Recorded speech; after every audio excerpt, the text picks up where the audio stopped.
છોટાઉદેપુર જિલ્લાના નસવાડી તાલુકાના છેવટ ગામે 11.39 કરોડના ખર્ચે ગુજરાત સરકારના માર્ગ મકાન વિભાગ દ્વારા પ્રધાનમંત્રી ગ્રામ સડક યોજના હેઠળ construction of bridge on Boriyad Chhevat road અને અશ્વિની રિવર અને construction of bridge on Boriyad Chhevat road બ્રિજનું છોટાઉદેપુર જિલ્લાના પ્રભારી મંત્રી ભીખુસિંહજી પરમારના હસ્તે લોકાર્પણ કરવામાં આવ્યું।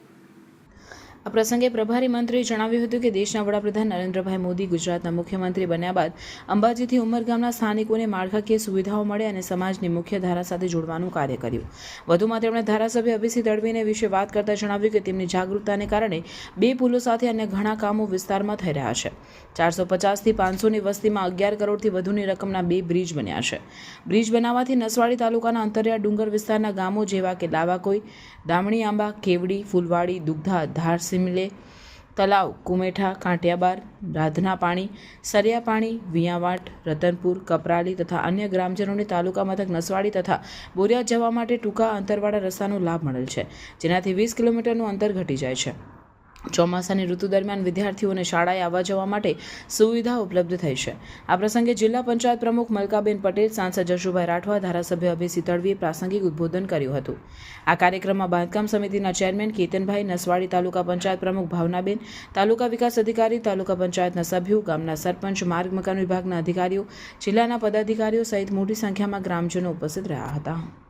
આ તબક્કે હું એટલું કહી શકું કે અભિસિંહભાઈ જે ધારાસભ્ય એના અને એમની જાગૃતતાના કારણે, એમની જોરદાર રજૂઆતોના કારણે મને એમ લાગે છે કે આ 2 પુલ તો ખરા જ, પણ એ સિવાયના પણ ઘણા બધા કામો એમને મંચ ઉપરથી પણ એમને જણાયું, તો એટલા બધા કામો એ થઈ રહ્યા છે કે જેની આપણે કલ્પના ના કરી શકીએ।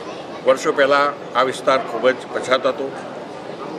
એ વખતની સરકારોએ આ વિસ્તારની, આ પ્રજાની કોઈ ચિંતા કરી નથી, પણ આજે આદરણીય વડાપ્રધાન શ્રી અને રાજ્યના મુખ્યમંત્રી ભૂપેન્દ્રભાઈ પટેલ સાહેબની એમની કોઠાસૂઝના કારણે જે વિકાસ થઈ રહ્યો છે એ અદ્ભુત થઈ રહ્યો છે।